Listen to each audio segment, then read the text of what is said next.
Monitoring programs using Fidelity logs. A program implemented with Fidelity is delivered how the program developers intended. Implementing with Fidelity increases the likelihood the program will achieve its goals and objectives. Implementing with Fidelity can apply to a full program comprised of a standard curriculum as well as supplemental services, or one component of a program. Organizations can monitor Fidelity by collecting data in a log and using it to identify areas of improvement. Imagine you're planning to monitor Fidelity in your program. After you identify whether to focus on your full program or one component, you begin by specifying the elements you want to monitor and the data you will collect about each element. Common elements to monitor include lesson information, adherence to planned activities, and implementation challenges. For each program element you decide to monitor, consider what data you'll collect about that element. Data on lesson information can include the start and end time of lessons and youth attendance. Data on adherence to planned activities can include whether the intended content is covered in the specified order during the lessons. Collecting and reviewing these data can help ensure consistency across facilitators. Data on implementation challenges can include any challenges facilitators experienced during lessons, such as low participant engagement. Collecting these data allow facilitators to reflect on their experience and identify suggestions for improvement. Second, identify or create a Fidelity log to collect identified data about the selected program elements. Facilitators typically complete the logs after a lesson or group of lessons.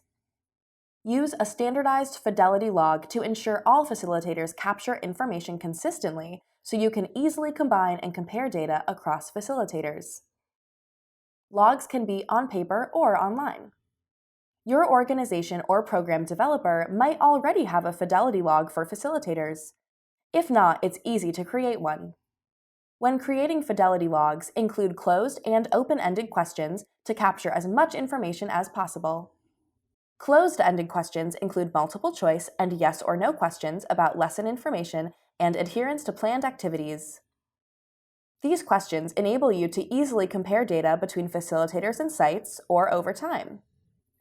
Open-ended questions are free-form and enable facilitators to respond in their own words.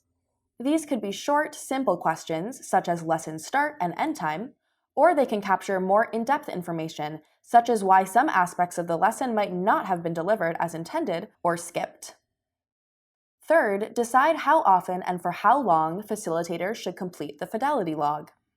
You can base this on facilitators' experience and availability, your program implementation schedule, and what you want to learn from the log. For example, you might have new facilitators complete a log after each lesson for their first 6 months. More experienced facilitators might complete logs less frequently, such as after a randomly chosen lesson each week.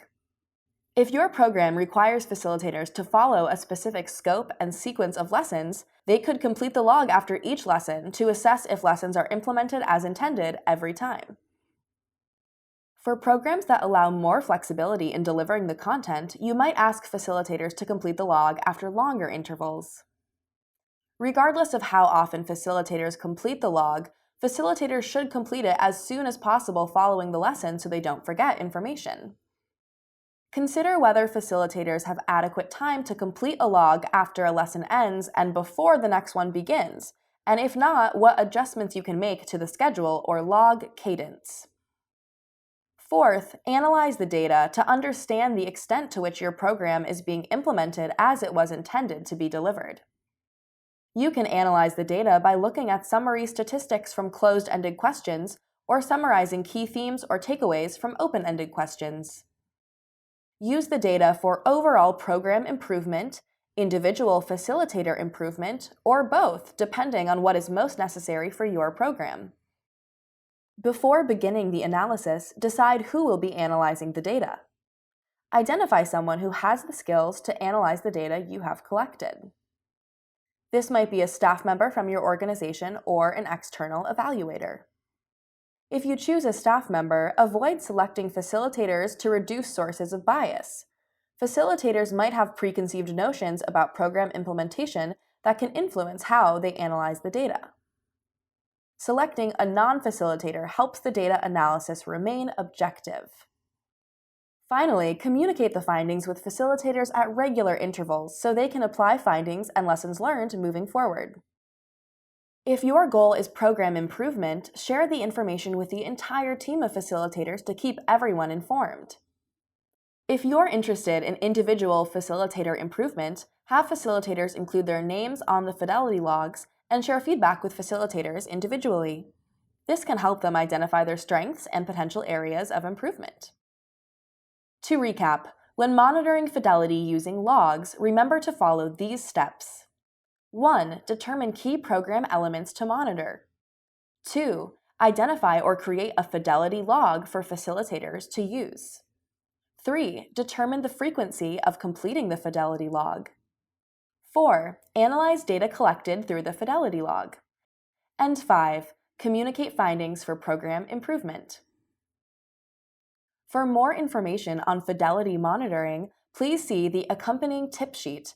Visit our website at serene.com or contact the Serene team at sraeta@mathematica-npr.com.